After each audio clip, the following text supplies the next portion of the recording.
Hello everyone, welcome to Coachify. आज के session में हम लोग आपके आने वाले examination IBPS RRB PO clerk mains that means office assistants के जो मेंस की एग्जामिनेशन होती है वहाँ पे आपको बताइए कि कंप्यूटर अवेयरनेस में आपको 40 क्वेश्चंस पूछे जाते हैं। उसके लिए हम लोग क्या आपकी स्ट्रैटेजी होने वाली है, क्या आपका स्टडी प्लान रहने वाला है और क्या प्रीवियस ईयर के क्वेश्चंस पूछे गए थे वो हम लोग सारी चीज़ें डिस्कस करने वाले हैं। हालांकि हमने प्रीवियस ईयर का एक मेमोरी बेस्ड क्वेश्चन प्रोवाइड कर दिया था, लेकिन आज के सेशन में भी जो 40 क्वेश्चंस पूछे गए थे प्रीवियसली वो हम लोग डिस्कस करने वाले हैं। देखिए गाइस, मैं आपको एक चीज़ बता दूँ, आपको किस तरीके से आपकी स्ट्रैटेजी रखना चाहिए आपकी आने वाले आईपीएस आरआरबी पीओ क्लर्क के मेंस एग्जामिनेशन के लिए, और क्या स्टडी प्लान होना चाहिए, ये सारी चीज़ें हम लोग डिटेल में बताने वाले हो। सेशन को एंड तक देखना होगा आपको, हर एक पॉइंट टू पॉइंट आपको चीज़ें बताने वाला हूँ। देखिए, एक चीज़ आपको मैं बताना चाहता हूँ, 40 on 40 लेना एक हाइपोथेटिकल बात हो जाती है। हालांकि क्वेश्चन ईजी आते तो आप इसमें से अटेम्प्ट भी कर सकते हो, लेकिन मैं ये आपको हाइपोथेटिकल अश्योरेंस नहीं दूंगा कि आप 40 on 40 क्वेश्चन में से ले लोगे, लेकिन मैं आपको इतना बताऊंगा कि आप 38 क्वेश्चन एक्यूरेटली मार्क करके आओगे आउट ऑफ 40 क्वेश्चन। ठीक है, आपको बताए 20 मार्क्स के लिए क्वेश्चन पूछे जाते हैं और ये 40 क्वेश्चन आपको बनते हैं। अब देखिए, ऐसा क्यों मैं आपको बता रहा हूँ कि क्यों आपको 38 मिलेगी, क्योंकि कुछ कुछ जो क्वेश्चन होते हैं एग्जामिनर जानबूझ के आउट ऑफ द कॉन्टेक्स्ट डाल देता है। जैसे अभी हमने रिसेंटली ईसीजीसी का रिव्यू देखा था। ठीक है, ईसीजीसी के पेपर में दोनों भी शिफ्ट में जितने भी स्टूडेंट्स ने हमने उनको सेशंस प्रोवाइड किए थे, हालांकि आपने भी देखे होंगे इसके पहले भी। ठीक है, आपको रिव्यू ऑलरेडी आपको पता होगा कि 20 क्वेश्चन जो पूछे गए थे उसमें से 19 क्वेश्चन जितने हमने पढ़ाए थे एज इट इज क्वेश्चन पूछे गए थे। अब ये एक क्वेश्चन कहा गया था, एक क्वेश्चन उन्होंने जो पूछ लिया था वो था हमारा टूज कॉम्प्लीमेंट के ऊपर। ठीक है, टूज कॉम्प्लीमेंट। अभी ये जो टूज कॉम्प्लीमेंट होता है गाइस, ये होता है डिजिटल इलेक्ट्रॉनिक्स का पार्ट, और ये पर्टिकुलरली ये रिलेट करते हैं हमारे इलेक्ट्रॉनिक्स के पोर्शंस के लिए। ठीक है, इलेक्ट्रॉनिक्स इंजीनियरिंग में। ओके, इसमें टूज कॉम्प्लीमेंट पूछा था, जिसमें हमें सबसे पहले वंस कॉम्प्लीमेंट निकालना था उसका, और उसके बाद में हमने टूज कॉम्प्लीमेंट निकालना था। ठीक है, अब उस एक क्वेश्चन की वजह से स्टूडेंट्स की जो अटेम्प्ट है 21-20 नहीं हो पाते। इसी के साथ मैं आपको बताना चाहता हूँ, इस साल भी आपको आईपीएस आरआरबी पीओ और क्लर्क के मेंस एग्जामिनेशन के लिए जो 40 क्वेश्चंस बनते हैं, ठीक है, मैं इतना ट्राई करूंगा कि आपको 38 क्वेश्चंस तक एक्यूरेटली जम जाए और आपका जो स्कोर है वो बूस्टअप हो जाए। इसको बिल्कुल भी टेकन फॉर ग्रांटेड नहीं लेना गया, क्योंकि काफ़ी सारे स्टूडेंट आपकी non technical that means other than this computer awareness, ठीक है, एप्टीट्यूड हो गया, रीजनिंग हो गया, ठीक है, डेटा इंटरप्रिटेशन है, हमारे करंट अफेयर्स है, उसके ऊपर काफ़ी फोकस करते हैं और इसको एंड 15 दिन में प्रिपेयर करने की कोशिश करते हैं। काफ़ी सारे स्टूडेंट तो इतना भी कि 7 डेज में प्रिपेयर करने की कोशिश करते हैं। इतने सारे टॉपिक्स और इतना एडवांसमेंट हो चुका है इस कंप्यूटर अवेयरनेस के क्वेश्चंस में कि जो 2016 का जो पैटर्न था, 2017 का, हालांकि 2018 भी हम लोग कह सकते हैं वो पैटर्न नहीं रहा। बिल्कुल स्टैटिक क्वेश्चन नहीं पूछते, घुमा फिरा के क्वेश्चन आईबीपीएस आपको आजकल पूछाता है। इसलिए आपको प्रिपेयर करा रहो अभी से कि क्या आपको अच्छी तरीके से क्वेश्चन प्रिपेयर करने होगा। ठीक है, तो सेशन को एंड तक देखिएगा, सारी चीज़ें इंपॉर्टेंट है। आपको काफ़ी अच्छा खासा एम्पल अमाउंट ऑफ टाइम आपके पास अभी अवेलेबल है मेंस के एग्जामिनेशन के लिए। सितंबर के इसमें एग्जामिनेशन है, तो आपके पास हम लोग कंसिडर कर सकते हैं कि जुलाई, अगस्त, सितंबर, ठीक है, 2-2.5 महीने ऑल है आपके पास, तो अच्छी तरीके से प्रिपेयर करिएगा। सो अभी हम लोग हमारे सेशन को शुरू करते गए, बिल्कुल भी कहीं भी स्किप नहीं करना है, सारी चीज़ें मैं स्टेप बाय स्टेप बताऊंगा। देखिए, सबसे पहले तो आपको एक चीज़ बताना चाहता हूँ, मैम ने अभी तक के जो करंट अफेयर के सेशन से गए, ठीक है, मंथली करंट अफेयर जो काफ़ी इंपॉर्टेंट होते हैं डेटा के साथ में, आप काफ़ी दिनों से हमारे साथ जुड़े हुए जो स्टूडेंट्स नए हैं उनके लिए मैं आपको बताना चाहता हूँ, उसकी फ्री ऑफ कॉस्ट जो सेशन है यूट्यूब के ऊपर अवेलेबल है। और अगर आपको रिविजन के लिए ई बुक चाहिए होगा तो ई बुक भी हमारे कोचिफाई के एप्लीकेशन के ऊपर अवेलेबल है। आप देख सकते हो जैन, फेब, मार्च इसके सेशंस भी आप जाके देख सकते हो। अगर आपको रिविजन करना है तो ई बुक भी आप जाके परचेस कर सकते हो, काफ़ी नॉमिनल इसमें। पहले जो जैन टू मार्च का है 3 इसका कॉम्बो 20 रुपीज़ में आपको मिल जाएगा। ठीक है, उसके बाद हमने अप्रैल का भी करंट अफेयर्स अभी रिसेंटली डाला था, हमारे एप्लीकेशन के ऊपर अवेलेबल है in the form of E book. इसमें देखिए क्वेश्चंस तो अलग रहते हैं, लेकिन इसमें बुलेट न्यूज़ से क्वेश्चन काफ़ी कबार एग्जामिनेशन में देखने को मिलते हैं और ये मोस्ट इंपॉर्टेंट है। क्वेश्चन के साथ आपको बुलेट न्यूज़ भी देखते हैं, वन लाइनर क्वेश्चन जिसको हम लोग कहते हैं। ठीक है, इसी के बाद अभी रिसेंटली हमने मई का भी करंट अफेयर्स कंप्लीट कर लिया। ठीक है, मंथली करंट अफेयर्स एंड जो जून का करंट अफेयर्स था, जिसमें हमने नेशनल इंटरनेशनल न्यूज़ था, MoUs, scheme, banking appointments, days and theme, awards, defence, science and सारी चीज़ें जो मंथली रहती है ये मैम ने काफ़ी अच्छी तरीके से कवर करेगी। आप देख सकते हो कि 6 मंथ का आपका करंट अफेयर्स ऑलरेडी अवेलेबल हो चुका है। ठीक है, इसको स्किप नहीं करना है, क्योंकि आपको ये आईबीपीएस आरआरबी पीओ क्लर्क के एग्जामिनेशन के लिए काफ़ी ज़्यादा फायदेमंद रहेगा। आपको हमारे एप्लीकेशन को डाउनलोड करना है, जिसके लिंक आपको डिस्क्रिप्शन बॉक्स में मिल जाएंगे, या फिर अगर आप डायरेक्टली प्ले स्टोर अगर आप ओपन करते हैं आपके फ़ोन का और यहाँ पे कोचिफाई एप्लीकेशन डाउनलोड कर रहे तो स्टडी मटेरियल के टैब में आप इसको ई बुक में मिल जाएगी। काफ़ी नॉमिनल अमाउंट में, इसका 10 रुपीज़ में आपको ये 1 ईयर के लिए वैलिडिटी के साथ आपको ई बुक मिल जाता है। ठीक है, अभी हम लोग हमारे सेशन की ओर बढ़ते। बट बिफोर दैट एक क्विक रिवीजन बैंकिंग अवेयरनेस का जो मोस्ट इंपॉर्टेंट स्टैटिक क्वेश्चन है, ठीक है, स्टैटिक बैंकिंग का, ये मैम ने काफ़ी अच्छी तरीके से कवर कराया था। सारे मेंस के एग्जामिनेशन के लिए काम आने वाला, बिल्कुल भी स्किप नहीं करना है, रिवीजन करना है। 2 आवर्स का आगे से सेशन है और इंपॉर्टेंट है ये सेशन, ठीक है, आपके इस साल के एग्जामिनेशन के लिए और आने वाले हर एक बैंकिंग एग्जामिनेशन के लिए, क्योंकि इसमें स्टैटिक बैंकिंग जो रहता है उसमें काफ़ी डिटेल में कवर कराने वाला है, कवर करा दिया है ऑलरेडी, ठीक है। और इसका 2.0 भी सेशन जल्दी से जल्दी मैम रिलीज कर देंगे। साथ साथ आपके पिछले 6 महीने के जो करंट अफेयर्स होते हैं बैंकिंग अवेयरनेस से रिलेटेड, ठीक है, आपको पता होगा बैंकिंग अवेयरनेस के ऊपर काफी क्वेश्चन बनते हैं, तो उसकी जो लास्ट 6 मंथ के मोस्ट इंपॉर्टेंट जो बैंकिंग अवेयरनेस की न्यूज है वो भी हमने कवर करा दिया इस सेशन के अंदर। ये session free of cost available है हमारे यूट्यूब चैनल के ऊपर, आप इसको जाके जरूर चेकआउट कीजिएगा और वॉच कीजिएगा अच्छी तरीके से। ओके गाइस, सो अभी हम लोग हमारे क्वेश्चन की ओर बढ़ते हैं और देखते हैं हमारा सबसे पहला क्वेश्चन क्या है। Flash memory is made up of, ठीक है, फ्लैश मेमोरी जो रहती है वो हमारी EEPROM से बनती है, ठीक है, EEPROM से। अब देखिए फ्लैश मेमोरी ये कौन सी मेमोरी है, ऐसे भी क्वेश्चन अगर पूछा गया तो ये नॉन वोलाटाइल है, ठीक है। काफ़ी सारे स्टूडेंट्स को ये वोलाटाइल और नॉन वोलाटाइल में कन्फ्यूजन होता है। समझ लीजिएगा, वोलाटाइल मतलब उड़ जाने वाला, ठीक है, नॉन वोलाटाइल मतलब क्या होता है कि नहीं उड़ने वाला। वोलाटाइल दैट मीन्स कि अगर हमने सिस्टम को ऑफ कर दिया तो डेटा जो है वो हमारा इरेज हो जाता है। और नॉन वोलाटाइल की हम लोग बात करें, अगर हमने सिस्टम को ऑफ भी कर दिया, ठीक है, तो भी हमारा डेटा एज इट इज रहता है। इसको हम लोग कहते हैं नॉन वोलाटाइल गाइस, ओके। और ये किससे बनी रहती है, EEPROM से। EEPROM मतलब क्या होता है, electrically erasable programmable read only memory. ये रोम है, टाइप ऑफ रोम है, ठीक है, जो इलेक्ट्रिकली इरेजेबल प्रोग्रामेबल रोम है, ठीक है। रोम क्या है हमारा, एक नॉन वोलाटाइल मेमोरी के अंदर आता है। इसके कंप्लीटली जो डिटेल्स है मैंने ऑलरेडी काफ़ी बार आपको हमारे सेशंस के अंदर कवर अप करा दिया गया। SRAM क्या होता है, PROM क्या होता है, ठीक है, DRAM क्या होता है, सारी चीज़ें हमने कवर करा दी ऑलरेडी, ओके। इसके रिलेटेड मैं आपको एक कोर्स भी बताने वाला हूँ मिड ऑफ द सेशन, इसके लिए बने रहेगा। जो सुपर कंप्यूटर एक्सप्रेस कोर्स है हमारा, उसके बारे में भी सारी डिटेल मैं आपको बताने वाला हूँ, ओके। नेक्स्ट हम लोग क्वेश्चन अगर जैसा पूछा गया था, आप देख सकते हैं क्वेश्चंस के लेवल और किस तरीके से फ्रेम अप किया था उन्होंने।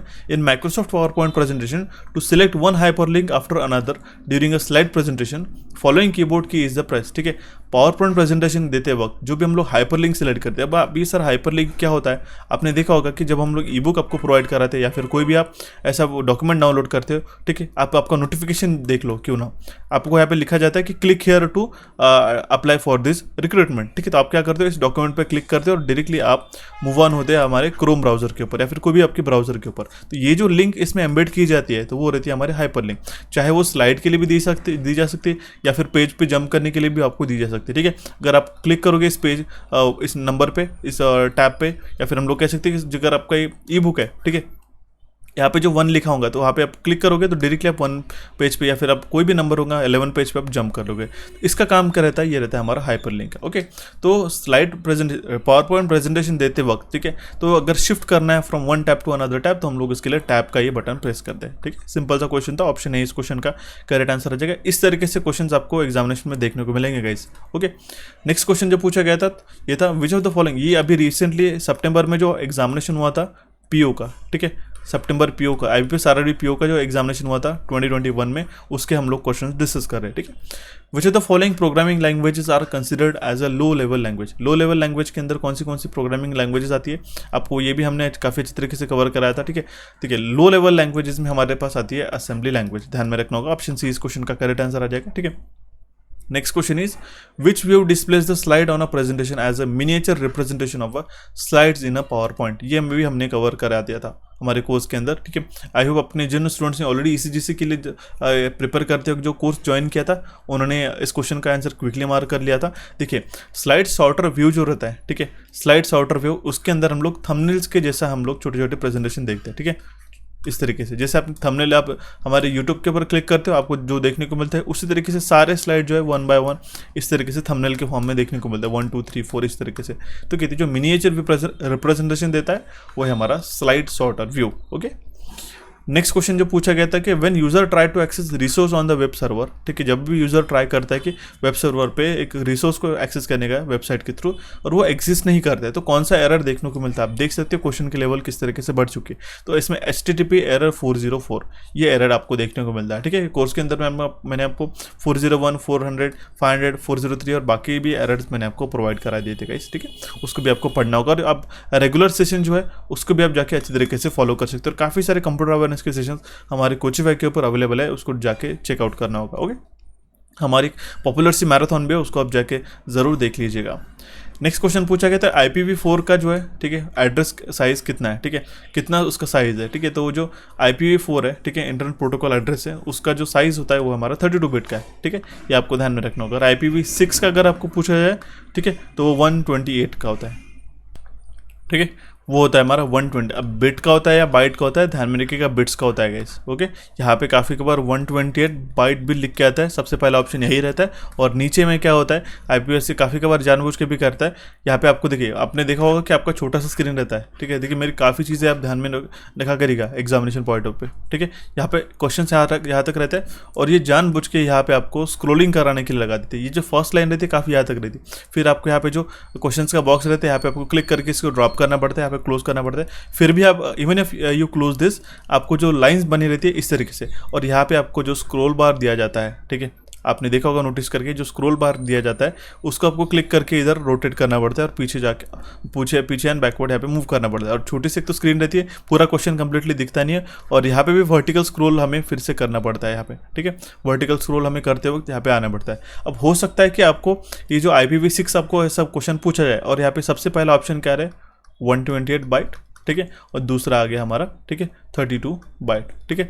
आपने तो देख लिया कि IPv6 से 128 का होता है, बस आप हम लोग उतना ही ध्यान में रखते, चलो 128 मार्क करके आपने आगे बढ़ा दिया। लेकिन होता क्या, थर्ड ऑप्शन फोर्थ ऑप्शन दिखाई देता है, लेकिन फिफ्थ ऑप्शन जो रहता है यहाँ पे नीचे रहता है 128 बिट, ओके, 128 बिट रहता है। और हम लोग कन्फ्यूजन, हमारे पास इतनी सारी चीज़ें रहती है एग्जामिनेशन के वक्त कि ऑलरेडी हम लोग पेयर प्रेशर में रहते हैं, ठीक है। तो हम लोग इसको स्क्रॉल ना करने के बदले हम लोग इसको मार्क करके, क्योंकि आपको 20 मार्क्स के लिए पूछा जाता है और 40 क्वेश्चन, तो आप लोग ट्राई करते कि क्विकली हम लोग क्वेश्चन को अटेम्प्ट कर ले, और इस जल्दबाजी में ही आप आपका जो 0.5 मार्क्स है वो लूज कर देते हो, ठीक है। तो आपको स्क्रॉल डाउन करके यहाँ पे नीचे आना पड़ता है। इसलिए मैं आपको बता देता हूँ, बोलने का यही सारांश था कि आपको बिट है या बाइट है, ये भी आपको यूनिट्स, मेमोरी यूनिट्स पता होना जरूरी है गाइस, ठीक है। तो ये आपको काफ़ी यूजफुल चीज़ें बता दिया। ये नॉट नेसेसरीली आपको इसी क्वेश्चन में आपको बता रहा हूँ, चाहे वो आपका डेटा इंटरप्रिटेशन का क्वेश्चन हो, आपका इंग्लिश का क्वेश्चन हो, चाहे वो आपका कोई भी रीजनिंग का हो, कोई भी, तो आपको अच्छी तरीके से ऑप्शंस को स्क्रॉल डाउन करना है।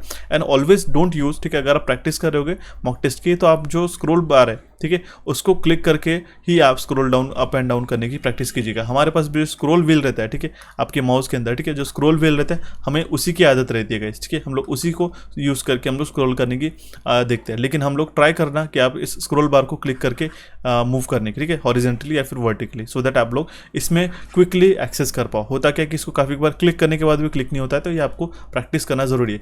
मैं देखिए ये चीज़ बताने का इसलिए गाइस ये महत्व है कि आप इस छोटी छोटी चीज़ों में काफ़ी बड़ा आपका सिग्निफिकेंट टाइम है। अगर स्क्रॉल करने के लिए 2 से 3 सेकंड भी काउंट करते हो, हर एक क्वेश्चन में आप इतना काउंट कर रहे हो, तो मिनिमम अमाउंट ऑफ 2 से 3 मिनट जो रहते हैं वो आप उसी में स्पेंड कर देते हो, सिर्फ स्क्रॉलिंग में। हालांकि इससे ज़्यादा काफ़ी नॉमिनल अमाउंट बता रहा हूँ, ठीक है, ऑफ टाइम, ठीक है। तो इन सारी बातों को ध्यान में रखना होगा एग्जाम को अप्रोच करते वक्त, ओके। नेक्स्ट हमारे पास में क्वेश्चन पूछा गया था कि हमने कोई भी बाइनरी टू ऑक्टल कन्वर्ट करना है। कोई भी सेशन, कोई भी आपको क्वेश्चन पूछा गया है, binary to octal, octal to hexa, hexa to decimal, कोई भी कन्वर्जन हो, उसके लिए मैंने आपको एक सेशन बताया था। मैं हालांकि यहाँ पे मेंशन कर देता हूँ, रुको। इस क्वेश्चन को सॉल्व करने के बाद वो आपको जाके देखना होगा, आपको any base to any base digital number system में आपको कन्वर्जन करने के लिए आपको मदद करेगा, ठीक है। अब यहाँ पे क्या क्वेश्चन पूछा गया था, ये हमारे बाइनरी टू ऑक्टल में कन्वर्ट करना था। ऑक्टल का बेस कितना रहता है, कैसे 8 रहता है, ओके। ऑक्टल का बेस 8 रहता है, तो हम लोग क्या करेंगे, इसके 3 के ग्रुप करेंगे। ये हो गया ग्रुप हमारा 1 2 3 4, ये 5th ग्रुप हो गया, ठीक है। 110 को हम लोग क्या लिखते हैं, 6, ठीक है, क्योंकि 110 ये क्या रहता है हमारा 2⁻0, 2⁻1 एंड 2⁻2, ठीक है। तो ये हो गया हमारा 0, 2⁻1 विल बी इक्वल्स टू 2, और 2 का जो स्क्वायर होता है वो होता है हमारा 4, ठीक है। तो 4 + 2 will be equals to 6, just like that, ठीक है। और ये हो जाएगा हमारा 011, ये होता है हमारा 3 बाइनरी में, ठीक है। ये जो बाइनरी नंबर सिस्टम हमारे पास में 2 डिजिट रहते हैं, तो 0 या फिर 1, ओके। जिस तरीके से हम लोग इधर right hand from right to left move on करते हैं, जैसे हमारे पास 0 1 0 1 1 1 0 इस तरीके से होते हैं, तो आप क्या करिएगा 2⁻0, 2⁻1, सो 1 2⁻2, 2⁻3, इससे आपको ये मल्टीप्लाई करना रहता है सिग्निफिकेंट डिजिट। अभी यहाँ पे हमारे पास 0 था, इसलिए हमने 0 × 2⁻0 मल्टीप्लाई किया, तो 0 आना है। 1 × 2⁻1 हमने मल्टीप्लाई किया, 2 आया, और 1 × 2⁻2 दैट मीन्स 2² विल बी 4, तो ये हमारा 6 आता है, सिंपल है, ठीक है। इसका आता है 6, ये होता है हमारे पास में 5, ये होता है हमारे पास में 4, और ये होता है हमारे पास में 7, ठीक है। यहाँ तक हमारे पास डिजिट्स आ गए, लेकिन 7 4 5 3 6, 7 4 744536, ठीक है, 74536, ये हमारे ऑप्शन ए में ही अवेलेबल है, तो हम लोग ऑप्शन ए भी मार्क कर सकते हैं। लेकिन हमारे पास none of this option available है, तो we will have to check other options as well. Okay, तो देखिए जो ये इंटीजर पार्ट हो गया, ओके, और हमारे पास में जो लेफ्ट है, जो फ्रैक्शन पार्ट है, ठीक है, तो वो हमारे पास में 0000101, इसको भी हमें कन्वर्ट करना पड़ेगा। तो ये हो जाएगा 0 और ये हो जाएगा हमारा 5। ओके, ये हो जाएगा 0 और ये हो जाएगा हमारा 5। तो ये हम लोग उसको ऑप्शन ए इसका करेक्ट आंसर मार्क कर लेंगे। सिंपल सा क्वेश्चन है गाइस, इसके लिए मैं आपको सेशन रिकमेंड करता हूँ। अभी से आज ही सेशन देखना होगा और उसको 2 बार सेशन देखना होगा। आज देख लीजिएगा और एक 15 दिन के बाद आप देख लीजिएगा, आपको डेफिनेटली सारी चीज़ें कवर अप हो जाएगी। देखिए मैं बता देता हूँ, देखिए ये सेशन आपको जाके देखना होगा नंबर सिस्टम के ऊपर, ठीक है। कंप्यूटर अवेयरनेस का काफ़ी एक इंपॉर्टेंट क्वेश्चंस इसमें से बनते हैं गाइस। 1 से 2 क्वेश्चन आपको बन जाता है। एक तो आपके नंबर सिस्टम में कौन से नंबर यूज़ किए जाते हैं, जैसे ऑक्टल हेक्सा में कौन से डिजिट्स या फिर नंबर अल्फ़ाबेट्स रहते हैं, और उसका सिग्निफिकेंस ये भी मैं आपको बता देता हूँ, ठीक है। ये आपको पता होना ज़रूरी है। इस जिसमें आपको देखने को मिलेगा कि decimal to binary, octal to binary, binary to decimal and octal to hexadecimal किस तरीके से कन्वर्जन करते हैं, ये आपको इस सेशन से समझ में आ जाएगा। Any base to any base, मतलब कोई भी बेस रहा, अगर आपको डेसिमल टू ऑक्टल भी पूछा, ठीक है, octal to binary, any base to any base, आपको ये इस सेशन के अंदर समझ में आ जाएंगे, ठीक है। जाके जरूर चेकआउट कीजिएगा, इसकी भी आपको लिंक प्रोवाइड कर दूंगा। नेक्स्ट क्वेश्चन जो आपको पूछा गया था कि देखिए 2 क्वेश्चन यहाँ पे पूछे गए थे। Convert the hexadecimal number 5A into binary, ठीक है, 5A इंटू बाइनरी में कन्वर्ट करना है। ओके, तो जो 5 को हम लोग लिखते हैं 4 के ग्रुप में हमें लिखना रहता है गाइस, ठीक है। 5 को जो हम लिखते हैं वो लिखते हैं हम लोग 0101, ठीक है। हालांकि 101 ही होता है, लेकिन हम लोग 0 ऐड कर दिए क्योंकि इसका जो हेक्साडेसिमल का जो बेस रहता है वो रहता है हमारे पास में 16। ओके, इसका जो बेस रहता है वो रहता है हमारे पास में 16 हेक्साडेसिमल नंबर सिस्टम का। ओके गाइस, तो इसलिए हम लोग 4 के ग्रुप करते हैं और ए को हम लोग क्या रिप्रेजेंट करते हैं 1010, ये हेक्साडेसिमल में होता है, ठीक है। तो हमने क्या कर दिया, इसको बाइनरी में कन्वर्ट 01011010, ठीक है। ऑप्शन सी इस क्वेश्चन का करेक्ट आंसर आ जाएगा। सिंपल सा क्वेश्चन था।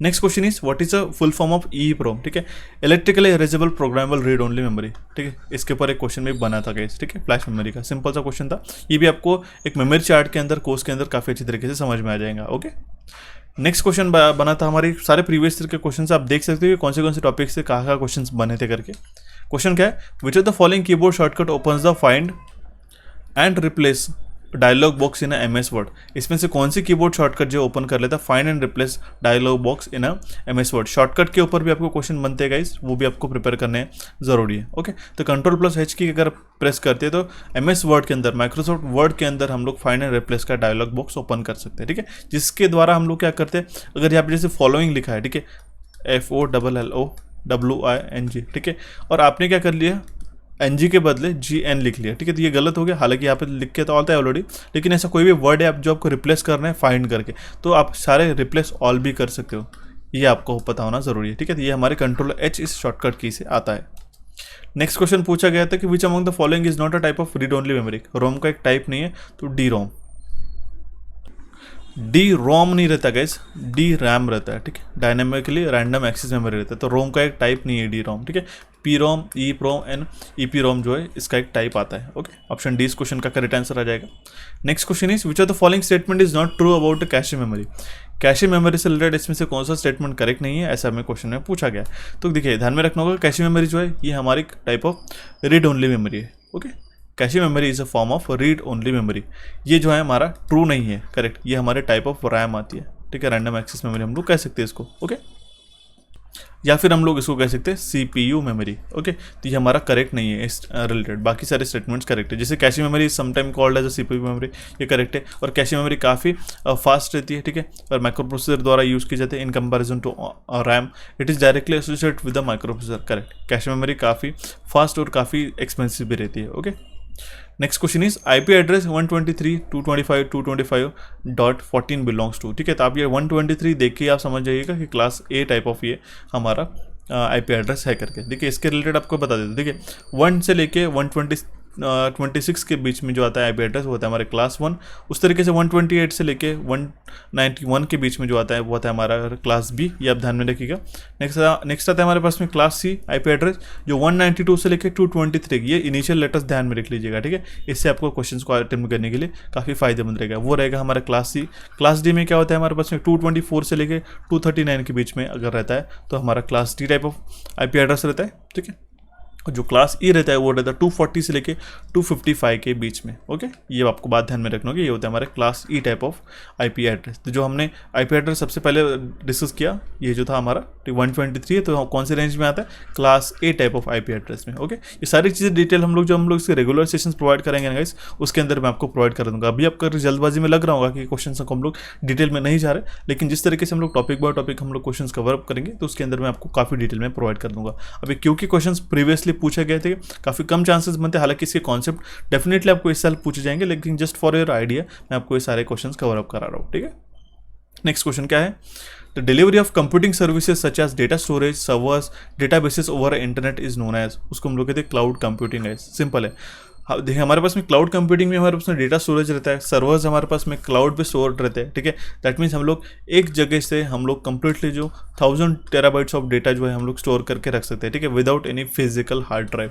ठीक है, ये क्लाउड कंप्यूटिंग का एक फीचर है। Okay, next question is related to the computer register which register hold the address of instruction. ठीक है, ये माइक्रो प्रोसेसर का एक क्वेश्चन है। हालांकि देखिए ये क्वेश्चन जो बनता है गैस, ये थोड़ा सा एक्सेप्शन हम लोग देखते हैं। तो जो प्रोग्राम काउंटर रहता है, ठीक है, उसका ये पार्ट रहता है। ठीक है, that means related to the computer register which register hold the address of instruction, जो इंस्ट्रक्शन का एड्रेस होल्ड करने का काम करता है वो रहता है हमारा प्रोग्राम काउंटर का। ये हम लोग देखेंगे तो माइक्रो प्रोसेसर 8085 का जो पर्टिकुलरली ये क्वेश्चन बनता है। ठीक है, प्रोग्राम काउंटर का ये काम रहता है। ऑप्शन डी बी इस क्वेश्चन का करेक्ट आंसर आ जाएगा। इस सारे क्वेश्चन से आप कंफ्यूज हो सकते हैं, तो जो क्वेश्चन आपको कंफ्यूजिंग लेते हैं प्लीज स्किप इट। ठीक है, आप उसको गेस वर्क मार्क मत कीजिएगा unless and until you are 99% sure.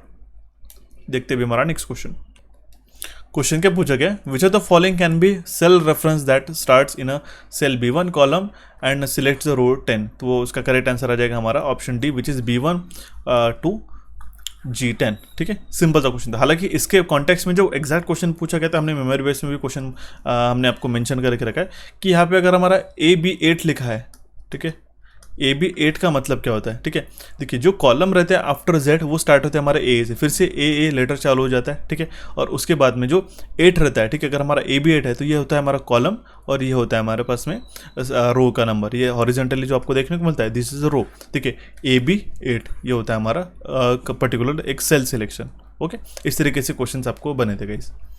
Next question is what is term used for the time during which the job is processed by the system, उसको हम लोग कहते हैं एक्सिक्यूशन टाइम। ठीक है, the time which is used for job processing is known as the execution time. जो particular एक task complete करने के लिए हम लोग जो टाइम लगाते हैं वो होता है हमारा execution time. Next question is which of the following CD technologies is also worm technology. ठीक है, वॉर्म मतलब क्या होता है, वॉर्म मतलब जो आपका कंप्यूटर वायरस नहीं गए। ठीक है, यहाँ पे क्या होगा, write once read many, write once read many. ठीक है, तो वो होता है हमारे उसमें CDR। ठीक है, CDR। ठीक है, compact disc rewritable, compact disc rewritable, इसमें आपको एक टेबल मैंने मेंशन कर दिया। इस टेबल को आपको ध्यान में रखना होगा। What is the difference between CDR and CDRW। ठीक है, तो आपको उसका करेक्ट आंसर क्या मार्क करना है, CDR का फुल फॉर्म री रिकॉर्डेबल नहीं, अगर हमने बोला होगा तो आपको ध्यान में रखना होगा CDR का फुल फॉर्म क्या होता है, compact disc recordable, compact disc recordable. Okay, RW का जो मीनिंग होता है वो होता है री रिकॉर्डेबल, री राइटेबल गाइस। ठीक है, ध्यान में रखना होगा। आपको इसको टेबल में मैंने मेंशन करके रखा है। CDR और CDRW का डिफरेंस आपको पता होना जरूरी है। छोटी छोटी चीज़ें बनती है, एक एक क्वेश्चन आपको कलेक्ट करते हुए चलना रहता है एग्जामिनेशन को क्लियर करने के लिए। ओके, नेक्स्ट क्वेश्चन इज, ये क्वेश्चन काफ़ी इंटरेस्टिंग क्वेश्चन लगा था, हमने हमारे कोर्स के अंदर भी कवर किया और आपको रेगुलर भी आपको बता दिया था कि which of the following refers to the ethical computer hacker और कंप्यूटर सिक्योरिटी एक्सपर्ट। ठीक है, तो वो होता है हमारे पास में व्हाइट हैट हैकर। ठीक है, ये हमारा एथिकल सिक्योरिटी एक्सपर्ट रहता है। ठीक है, एथिकल कंप्यूटर हैकर भी रहता है और एक हमारा कंप्यूटर सिक्योरिटी एक्सपर्ट भी रहता है। ठीक है, इसके भी अलग अलग टाइप्स रहते हैं, white hat, black hat, grey hat, blue, red. ठीक है, ग्रीन हैट हैकर्स को जैसे कि न्यूबी हैकर्स जो बोलते हैं हम लोग काफ़ी बार, तो ये भी हमने डिस्कस कर दिया। ठीक है, इसके भी आपको टाइप्स में आने वाले सेशन के अंदर प्रोवाइड करा दूंगा। ठीक है, नेक्स्ट क्वेश्चन क्या है, to add a transition to the current slide in a PowerPoint which tool do you have to select. ठीक है, ट्रांजिशन ऐड करने के लिए हम लोग कौन सा टूल यूज़ करेंगे, एनिमेशन टूल यूज़ करेंगे। सिंपल है गाइस। ठीक है, ऑप्शन बी इस क्वेश्चन का करेक्ट आंसर आ जाएगा। ओके, अब आपको एक चीज़ बता दूं, जो हमने टॉपिक्स इसके अंदर कवर कराए, हमारे जो कंप्यूटर एक्सप्रेस कोर्स है गाइस, वो आपको काफ़ी इंटरेस्टिंग और काफ़ी इंपॉर्टेंट है। काफ़ी सारे जो फंडामेंटल चीज़ें हैं आपको आने वाले एग्जामिनेशन के लिए, वो आपको उसके अंदर कवर अप हो जाएगी, आपको देखने को मिलेगी। जैसे आपको हमने जो टॉपिक्स मैंने मेंशन करके रखे वो आपको मैं बता देता हूँ। सुपर 50 क्वेश्चन का एक सेट है जिसमें सारे टॉपिक्स के मोस्ट इंपॉर्टेंट क्वेश्चन हमने कवर कराए। उसके बाद में introduction of computer, memory, computer hardware, OS software and programming language, computer network and topologies, internet and computer securities, number system, OSI, DBMS जो का जहाँ से क्वेश्चन बनते हैं, और एमएस ऑफिस से जहाँ पे काफ़ी ज़्यादा क्वेश्चन बनते हैं वो हमने काफ़ी डिटेल में कवर करा है, ठीक है। Abbreviations, file extension and shortcut keys, plus अगर आपके और भी कोई डाउट आते तो अभी आपको इसको लेने के बाद तो उसके अंदर मैं आपको प्रोवाइड करा दूंगा, ठीक है। ये सारी चीज़ें जो है हमने हमारे इस कंप्यूटर एक्सप्रेस कोर्स के अंदर मैंने प्रोवाइड किया, ठीक है। इसके अंदर सारे टॉपिक्स आपके इंक्लूड हो जाते हैं, सारे इंपॉर्टेंट टेबल्स और चार्ट मैंने प्रोवाइड करा दिए, ठीक है। 6 फुल लेंथ लेक्चर्स इसमें हमने आपको देखने को मिल सकते हैं, ठीक है। हालांकि 6 नहीं 7 है कंप्लीट मिलाते हुए, ठीक है। ये +1 हमने इसमें ऐड अप नहीं किया, ओके। हर एक के ई बुक अपडेटेड है, अवेलेबल है, आप अभी जाके सारे सेशन देख सकते हो और सारे ई बुक्स का अभी से आप रिकॉल करना शुरू करते हो तो आई वुड रिकमेंड कि आप आपसे प्रिपेयर करना चालू कर दो, ठीक है। और आज से इस ई बुक को रिपीटेडली पढ़ना शुरू करो। जो हमारे यूट्यूब के ऊपर सेशंस आएंगे फ्री ऑफ कॉस्ट वो भी आप उसको देखना शुरू कीजिएगा, क्योंकि वो भी काफ़ी इंपॉर्टेंट है कि आपको मल्टीपल क्वेश्चन देखने को मिलेंगे। ये जो फंडामेंटल कोर्स है आपको इतना तो पता होना जरूरी है, ये मस्ट है गाइस, ठीक है। इट इज़ मस्ट, ठीक है, जो आपको पता होना जरूरी है, ठीक है। सारे लेटेस्ट एग्जामिनेशन पैटर्न के क्वेश्चन भी हमने प्रोवाइड करा दिया और इसकी वैलिडिटी है और 1 ईयर है। ये क्या कॉस्टिंग रहने वाली, कॉस्टिंग है सिर्फ 99 रुपीज़ गाइज। इसको हमने एक्सटेंड करा दिया काफ़ी सारे स्टूडेंट्स की डिमांड को ध्यान में रखते हुए, ठीक है। अब 99 रुपीज़ में आप कंसिडर कर सकते हैं, जहाँ पे आपको अदर प्लेटफॉर्म पे 1000 से लेके, ठीक है, 2000 तक आपको स्पेंड करना रहता है। आप खुद चाह के भी आप उसके free of cost E book भी काफ़ी प्लेटफॉर्म पे आपको मिल जाते हैं, लेकिन उस चीज़ में होता क्या कि आपका जो टाइम है वो काफ़ी ज़्यादा ज़ाया होता है, ठीक है। काफ़ी ज़्यादा आपका टाइम स्पेंड हो जाता है अल्टीमेटली, ठीक है। और आप उस ई बुक के चक्कर में सिर्फ पढ़ते ही रहते हो, समझने के लिए काफ़ी बड़ा दिक्कत जाती है। और उसमें क्या होता है कि जो रिसेंटली IBPS ने जो पूछे गए क्वेश्चंस और पैटर्न्स है वो आपको देखने को नहीं मिलते हैं। बट हमें क्या चाहिए, वही चाहिए कि जो हमें एग्जामिनेशन बने। इसीलिए इस कंप्यूटर एक्सप्रेस कोर्स के अंदर इन सारे सेशंस के अंदर मैंने सारी चीज़ें कवर करा दी। ये आपके आने वाले हर एक एग्जामिनेशन के लिए काम में आएगा। और क्योंकि इसका जो वैलिडिटी है 1 साल में, आप तो देख सकते हो सिर्फ 99, उसका ओरिजिनल प्राइस हमने 499 रुपीज़ रखा था, लेकिन काफ़ी सारे स्टूडेंट्स की डिमांड को ध्यान में रखते हुए ये काफ़ी अफोर्डेबल प्राइस 99 रुपीज़ में हमने इसको अवेलेबल करा है हमारी कोचिफाई के एप्लीकेशन के ऊपर। तो इसको जाके ज़रूर चेकआउट कीजिएगा। जो भी इंपॉर्टेंट क्वेश्चन है ई बुक से हमने सारे कवर अप करा दिए। इसके लिए मैंने आपको कूपन कोड मैंने मेंशन करा दिया गाइस, ठीक है। कूपन कोड कौन सा लगाना है आपको, इसके लिए जो कूपन कोड लगाना है वो है हमारे पास फ्लैट 80, ठीक है। फ्लैट 80 इस कूपन कोड को लगाएगा, ठीक है। और आपको डायरेक्टली 80% डिस्काउंट मिल जाएगा सिंपली। और आपका जो 499 का जो कोर्स है आपका वो 99 रुपीज़ में आपको मिल जाएगा, ठीक है। कूपन कोड कौन सा लगाना है, फ्लैट 80 इस कूपन कोड को लगाइएगा, ओके। तो ये इंपॉर्टेंट है, आपको जाके देखना होगा हमारे एप्लीकेशन के ऊपर डाउनलोड करके। आपको ये स्लाइडर में आपको ये कोर्स देखने को मिल जाएगा, ठीक है। पेड कोर्स के सेक्शन में आपको मिल जाएगा, okay.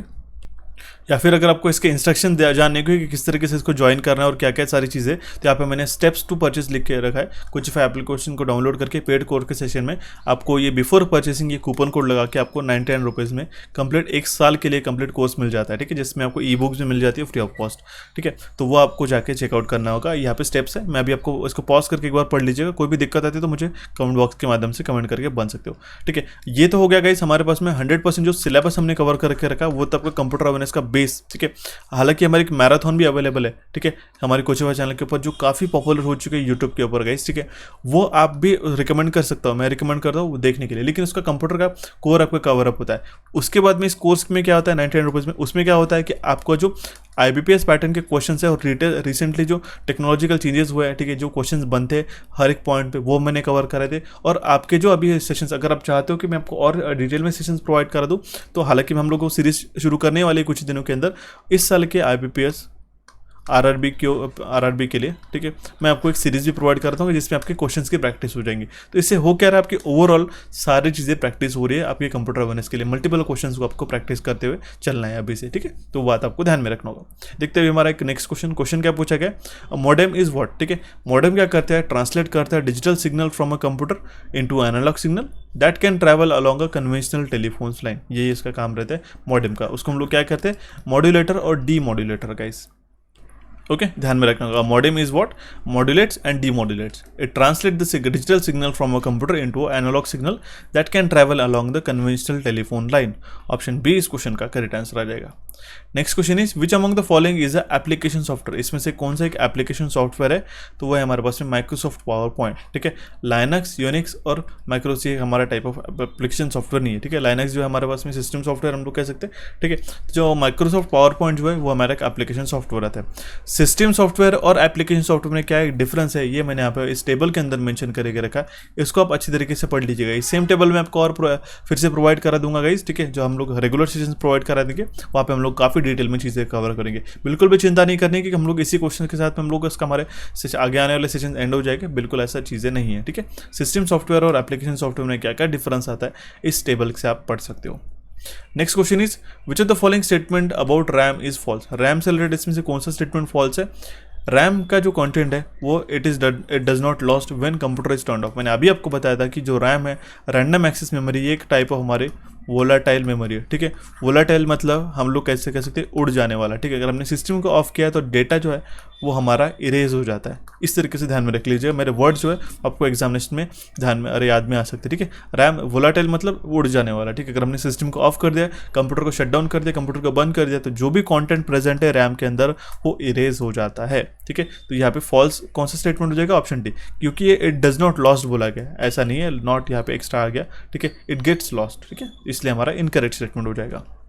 Next question is a dash is used to an adapter to motherboard which is also known as a bus slot which provides installation point of hardware to connect through it। उसको हम लोग कहते हैं expansion slot guys, ठीक है। Expansion slot जो है उसके अंदर हम लोग जो एक्स्ट्रा एडिशनल पॉइंट हमें मिलता है, जहाँ पे हमारे पास जैसे ग्राफिक्स कार्ड हो गया, ठीक है, और हमारे पास में अदर पेरिफेरल है, नेटवर्क कार्ड वगैरह हो गया, ठीक है, वो हम लोग यहाँ पे हम लोग लगा सकते हैं, ठीक है, एक्सपांशन स्लॉट के अंदर। ओके, यहाँ पे देखिए एक क्वेश्चन अभी भी recently I guess south bridge और नॉर्थ ब्रिज का भी क्वेश्चन बना था गाइस, ये भी हमने इसको कवर करके रखा है। हमारी जो कोचिंग, देखिए एक हमारा कंप्यूटर अवेयरनेस का जो मैराथन है इसका भी ई बुक अवेलेबल है हमारे एप्लीकेशन के ऊपर गाइस, ठीक है। नॉर्थ ब्रिज ये इस तरीके से हमारा एक वर्टिकल मान लो एक मदरबोर्ड रहता है, ठीक है। यहाँ पे होता है हमारे पास में सीपीयू, ठीक है। यहाँ पे जो इस तरीके से आपको ये कंपोनेंट दिख रहा है ये होता है हमारा नॉर्थ ब्रिज और ये होता है हमारे साउथ ब्रिज, ठीक है, जस्ट लाइक दैट, ठीक है, नॉर्थ ब्रिज और साउथ ब्रिज। तो नॉर्थ ब्रिज और साउथ ब्रिज का क्या क्या काम रहता है ये आपको पता होना जरूरी है गाइस, ठीक है। ये जो नॉर्थ ब्रिज है डायरेक्टली कनेक्ट करता है हमारा south bridge to the CPU, ठीक है। इसके काफ़ी इंपॉर्टेंट है, उसको हम लोग कहते हैं होस्ट ब्रिज या फिर मेमोरी कंट्रोलर हब भी इसको कहते हैं। तो ये आप अच्छी तरीके से एक बार पढ़ लीजिएगा, आपको आने वाले नेक्स्ट सेशन के अंदर सेम इसी टाइप के ऊपर एक क्वेश्चन प्रोवाइड कर दूंगा और सेम डेटा आपको मैं अच्छी तरीके से डिटेल में समझा दूंगा, ठीक है। फिलहाल अभी हम लोग सेशन को कवर अप करते हैं। क्वेश्चन क्या पूछा गया, which of the following malicious program do not replicate automatically. अब ये कंप्यूटर वायरस और कंप्यूटर सिक्योरिटी से रिलेटेड क्वेश्चन पूछा गया, ठीक है। ऐसा कौन सा एक मैलिशियस प्रोग्राम है जो रेप्लिकेट नहीं करता है ऑटोमेटिकली, तो हमारा ट्रोजन हॉर्स, ठीक है। ट्रोजन हॉर्स जो है वो हमारा रेप्लिकेट नहीं करता ऑटोमेटिकली, तो ऑप्शन ए इस क्वेश्चन का करेक्ट आंसर आ जाएगा, ठीक है। Next question is which key can be use to start presentation from beginning in the power point. मैंने आपको एक चीज़ काफ़ी बार बताई कि बिगिनिंग से अगर आपको पावर पॉइंट प्रेजेंटेशन शुरू करना है तो F5 का की प्रेस करते हो, लेकिन अगर आपको करंट स्लाइड से, ठीक है, करंट स्लाइड से क्वेश्चन पूछा गया तो आप क्या करते हो, शिफ्ट प्लस F5 की प्रेस करते हैं। हम लोग काफ़ी कबार यूज़ करते हैं, जब भी आपको मैं प्रेजेंटेशन देते रहता हूँ, अगर हमें करंट स्लाइड से शुरू करना है तो हम लोग शिफ्ट प्लस F5 प्रेस करते हैं, अगर हमें स्टार्टिंग से प्रेजेंटेशन शुरू करना है तो हम लोग F5 का ये की प्रेस करते हैं। आप भी यूज़ कर सकते हो if you are in to the presentation and all this things, okay. Next question is the difference between people across the computer and the internet, those who without this access। that means question में यही पूछा गया the difference between people with access to computer and the internet and those without this access is known as, उसको हम लोग कहते हैं digital divide. Digital divide का ही मतलब होता है कि जिनके पास कंप्यूटर का एक्सेस है और ऐसे लोग जिनके पास कंप्यूटर का एक्सेस नहीं है, तो इन दोनों का जो बाइफर्केशन रहता है इनको हम लोग कहते हैं डिजिटल डिवाइड गाइस, ठीक है। ये टर्म क्वेश्चन में पूछी गई। अब देखिए इस तरीके के क्वेश्चन जो है आपको पता होना जरूरी है, ओके। सो देखते हैं हमारा नेक्स्ट क्वेश्चन क्या है, many email system uses dash protocol to send messages from one server to another server. काफ़ी सारे ईमेल सिस्टम जो है वो हमारा SMTP जो प्रोटोकॉल यूज़ करते हैं मैसेजेस को सेंड करने के लिए। SMTP का फुल फॉर्म आपको आप ध्यान में रखना होगा, इसका एब्रिविएशन क्या होता है, simple mail transfer protocol, simple mail transfer protocol, okay. उस तरीके से ICMP, ARP, HTTP का फुल फॉर्म्स ये आपको पता होना जरूरी है। इसके पर 1 से 2 क्वेश्चन एग्जामिनेशन में बनते हैं, हर एक पॉइंट टू पॉइंट चीज़ें आपको ध्यान में रखनी है, ठीक है। जो भी आपका स्टडी प्लान है, जिस तरीके से आप इसको बाइफरकेट करना चाहते हो 2 से 2.5 महीने के अंदर, ठीक है, अगर हम लोग 2 मंथ्स को भी कंसिडर कर लेते तो इस 2 मंथ्स के अकॉर्डिंगली आपका जो स्टडी प्लान होना चाहिए कि कौन से सब्जेक्ट आप प्रिपेयर करिएगा। जो मैंने आपको 7 लेक्चर्स आपको मैंने प्रोवाइड किया उसको रिपीटेडली देखिएगा, बार बार देख लीजिए। उसके साथ हमारे जो रेगुलर सेशंस रहेंगे उसको देख लीजिएगा, हमारे प्रीवियस सेशंस को आपको जाके गो थ्रू करना होगा, वहाँ से आपको काफ़ी सारी चीज़ें देखने को मिलेगी कंप्यूटर अवेयरनेस से, ठीक है। जो नए क्वेश्चन बनते हैं एक्सेप्ट फॉर दिस, ये मैं आपको प्रोवाइड कर दूंगा, सो दैट आपको आने वाले ऐसे न्यू जनरेशन के जो क्वेश्चन रहते हैं वो आपको आपको पता हो सके। ओके, SMTP इसका करेक्ट आंसर आ जाएगा। Next question is checking of a different hardware parts of a computer is done by. ठीक है, कंप्यूटर हार्डवेयर को चेक करने का काम कौन करता है, वो हमारा बायोस करता है, basic input output system guys. ठीक है, बेसिक इनपुट आउटपुट सिस्टम, जब भी हमारा कंप्यूटर रन होता है तो उस बायोस ही हमारा सारे पेरिफेरल्स को चेक करने का काम करता है, जो भी हमारे पास कनेक्टेड रहते हैं। Next question is firewall is use to in communication network system for protection from. ठीक है, firewall is used in communication network system for protection of unauthorised attack. Unauthorised attack से प्रोटेक्ट करने का काम हमारा फायरवॉल करता है। ठीक है, it is not a physical wall. ठीक है, इट इज़ द, अब हम लोग कह सकते हैं एक सॉफ्टवेयर का जिसे हम वॉल कहते हैं। ठीक है, ये हमारे इनविजिबल वॉल रहते हैं इन बिटवीन दो नेटवर्क्स के बीच में, जो प्रोटेक्ट करने का काम करते हैं वो हमारा फायरवॉल का रहता है। ओके, ऑप्शन ए इस क्वेश्चन का करेक्ट आंसर आ जाएगा। ओके, ये देखिए, ये फायरवॉल मैनेज करता है हमारा सिक्योर फ्लो। ठीक है, that means secure inward and outward. ठीक है, जो भी डेटा हमारा इन एंड आउट होता है हमारे पास में सिस्टम के अंदर, वो हमारा काम मैनेज करने का काम कौन करता है, फायरवॉल गाइस। ठीक है, it prevents user from unauthorised attack. Next question is what kind of a printer are inkjet printer and laser printer. Inkjet और लेजर प्रिंटर कौन से प्रिंटर है गाइस, ये नॉन इम्पैक्ट प्रिंटर है। ठीक है, सिंपल है, ऑप्शन ए इस क्वेश्चन का करेक्ट आंसर आ जाएगा। इम्पैक्ट में और नॉन इम्पैक्ट में कौन से प्रिंटर आते हैं ये आपको पता होना जरूरी है। जैसे इम्पैक्ट में आते हैं हमारे पास में कैरेक्टर, लाइन, नॉन इम्पैक्ट में inkjet, laser and thermal printers भी आते हैं। ये इंपॉर्टेंट एक चार्ट है, बिल्कुल भी भूलिएगा मत। Okay, next question is CDR stands for and can be return to only. CDR को हम लोग कह सकते हैं कि कॉम्पैक्ट डिस्क रिकॉर्डेबल, और उसको सिर्फ एक ही बार हम लोग रिकॉर्ड कर सकते हैं। ठीक है, कॉम्पैक्ट डिस्क रिकॉर्डेबल इसका फुल फॉर्म हो जाएगा, और इसको हम लोग सिर्फ एक ही बार रिकॉर्ड कर सकते हैं। अगर RW आया तो हम लोग उसको मल्टीपल टाइम्स इसको रिकॉर्ड कर सकते हैं। ओके, ये आपको पता होना जरूरी है। Next question is which is the example of half duplex system. Half duplex, full duplex और जो हम लोग कहते हैं सिंप्लेक्स डेटा ट्रांसमिशन होता है। तो हाफ डुप्लेक्स का एग्जांपल कौन सा है, वॉकी टॉकी हो गया। ठीक है, वॉकी टॉकी काफ़ी सिंपल है, इसमें देख सकते हो हाफ डुप्लेक्स में मतलब क्या होता है कि आप बात तो कर सकते हो बाय डायरेक्शनली, लेकिन एट ए टाइम एक ही बंदा बात कर सकते हैं एक दूसरे के साथ में। ठीक है, अगर हम लोग वॉकी टॉकी की बात करेंगे तो अगर हम पर्सन रिसीव कर रहे हैं, सुन रहा होगा, ठीक है, तो वो सिर्फ सुन सकता है, वो कम्युनिकेट नहीं कर सकता है। तो फिर नेक्स्ट टाइम जब उसको कम्युनिकेट करना होता है वो PTT बटन का प्रेस करता है, पुश टू टॉक जिसको हम लोग कहते हैं। ठीक है, उस बटन को प्रेस करते हैं तो जो सेकंड पर्सन रहता है उसको वो सुन सकता है। लेकिन आपको जो आजकल के फोन्स है, ठीक है, टेलीफोन वगैरह हो गया, आपकी फुल डुप्लेक्स हो गया। डायरेक्शन जो रहता है वो बाय डायरेक्शनल रहता है, और हम लोग एट ए टाइम बात भी कर सकते हैं और सुन भी कर सकते हैं। जैसे आपका टेलीविजन सेट है तो वो होता है हमारे पास में सिंप्लेक्स। ठीक है, रेडियो ट्रांसमिशन जो है हमारे सिंप्लेक्स में आता है। ठीक है, यहाँ पे मैंने आपको डिटेल में मेंशन करके रखे, या आप पढ़ लीजिएगा एक बार। नेक्स्ट क्वेश्चन इज विंडोज के अंदर shift control command, that means shift control और अल्ट की जो होती है, ठीक है, उसको हम लोग क्या कहते हैं, उसको हम लोग मॉडिफायर कीज कहते हैं। इस ध्यान में रखना होगा। ऑप्शन डी इस क्वेश्चन का करेक्ट आंसर है। फंक्शन कीज कौन से रहते हैं, अभी ECGC या फिर आगे से जो RBI का एग्जामिनेशन हुआ था वहाँ पे कितने नंबर ऑफ फंक्शंस की रहती, ये अभी आपको पूछा गया था। तो F1 से लेके F12 के, ठीक है, F1 से लेके F12 के तक हमारे पास में 12 हमारे पास फंक्शन कीज रहती है। टॉगल कीज कौन सी होती है, कैप्स लॉक और नम लॉक। मॉडिफायर कीज कौन सी होती है हमारे पास में, shift alt control plus function. Alpha numeric keys रहती है AZ से लेके 0 से 9, A to Z एंड 0 से लेके 9 तक। ये आपको कीज का चार्ट जो है आपको पता होना जरूरी है, इंपॉर्टेंट है गाइस। ऑप्शन डी इस क्वेश्चन का करेक्ट आंसर आ जाएगा। Next question is which layer is responsible for translation, encryption and compression of data. तो वो रहती है हमारे पास में प्रेजेंटेशन लेयर। ठीक है, प्रेजेंटेशन लेयर का ही काम रहता है। प्रेजेंटेशन लेयर का नंबरिंग कौन सा है, 7th नंबर का है। ठीक है, OSI मॉडल में जो, ठीक है, वो जो लेयर्स रहते हैं, नंबर ऑफ लेयर्स, वो रहती है हमारे पास में 7। फर्स्ट सबसे पहले रहती है physical data link, network, transport, session, presentation and application layer. तो जो हमारा data translation, encryption and compression का काम कौन करता है, प्रेजेंटेशन लेयर का। ठीक है, ऑप्शन ई इस क्वेश्चन का करेक्ट आंसर आ जाएगा। काफ़ी इंपॉर्टेंट है, ध्यान में रखना होगा। ओके, ऑप्शन ई इस क्वेश्चन का करेक्ट आंसर आ जाएगा। Next question is match the following generation of computer with the technology used in that generation. जैसे फर्स्ट जनरेशन है, सेकंड जनरेशन, थर्ड जनरेशन और फोर्थ जनरेशन को आपको मैच करना है। ठीक है, फर्स्ट जनरेशन में हमने सबसे पहले वैक्यूम ट्यूब का इस्तेमाल किया था। सेकंड जनरेशन में हमने जो चीज़ें लाई थी वो थी हमारे पास ट्रांजिस्टर। ठीक है, हमारे पास थर्ड जनरेशन में जो चीज़ें थी वो थी हमारे पास में इंटीग्रेटेड सर्किट, और फोर्थ जनरेशन कंप्यूटर में हमारे पास में माइक्रो प्रोसेसर बेस्ड हमारे पास में टेक्नोलॉजी यूज़ की गई थी। ठीक है, तो ऑप्शन बी इस क्वेश्चन का करेक्ट आंसर आ जाएगा। तो यहाँ पे एक क्वेश्चन बना था, ठीक है, नॉट नेसेसरी कि आपको एज इट इज क्वेश्चन बन सके, लेकिन आपको जनरेशन के ऊपर क्वेश्चन डेफिनेटली देखा गया था। Next question is which of the following is a server side scripting language. Server side scripting language कौन सी आती है, जावास्क्रिप्ट का। ठीक है, जावास्क्रिप्ट। ऑप्शन ए इस क्वेश्चन का करेक्ट आंसर आ जाएगा। जावा से लेके आपको एक क्वेश्चन बना था गाइस। आप देख सकते हो लैंग्वेजेस से रिलेटेड 2 से 3 क्वेश्चन पूछे गए थे, ठीक है, ये आपको ध्यान में रखना होगा। जो पॉइंट आप आज के सेशन में देख रहे हो गाइस वो आपको पीओ के लेवल के एग्जामिनेशन में पूछे गए थे। इसके साथ ऑफिस असिस्टेंट का भी हमारे पास मेमोरी बेस्ड पेपर अवेलेबल है, ठीक है, वो भी आप जाके देख सकते हो। अभी तक के जितने भी फ्रॉम आई गेस 2019 से लेके अभी तक 2021 तक के जो मेंस के पेपर हुए उसके कंप्यूटर अवेयरनेस के जो सेशंस है वो अब हमारे पास अवेलेबल है। उसके अगर आपको वन शॉट लिंक चाहिए होगा तो आप मुझे मांग लीजिएगा, वो भी आपको प्रोवाइड कर दूंगा, ठीक है। लेकिन आपको उसको देखना ज़रूरी है सो दैट आपको कंप्यूटर में कैसे कैसे क्वेश्चन बनते हैं आजकल वो आपको पता हो सके, ठीक है। क्योंकि काफ़ी सारे एस्पिरेंट्स फर्स्ट टाइम एग्जामिनेशन को दे रहे होंगे, ठीक है, फर्स्ट टाइम कंप्यूटर में इसके साथ डील कर रहे होंगे। जो स्टूडेंट्स ऑलरेडी देख रहे हैं उनकी तो मैं बात नहीं कर रहा हूँ, ठीक है, लेकिन जो नए हैं उनके लिए मैं आपको ये सारे स्पेसिफिकली बताना चाहता हूँ।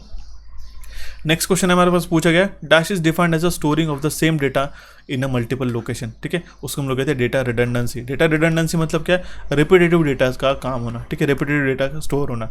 It is defined as a storing a same data in a multiple location, उसको हम लोग कहते हैं डेटा रिडंडेंसी। इसका क्या नुकसान हो सकता है कि हमारा जो स्टोरेज है, ठीक है, ये जल्दी भर जाता है। आपने देखा होगा आपके सेलफोन के अंदर भी काफ़ी के बाद जो डेटा रहता है डुप्लीकेट होते जाता है, उसको हम लोग कहते हैं डेटा रिडंडेंसी, ओके।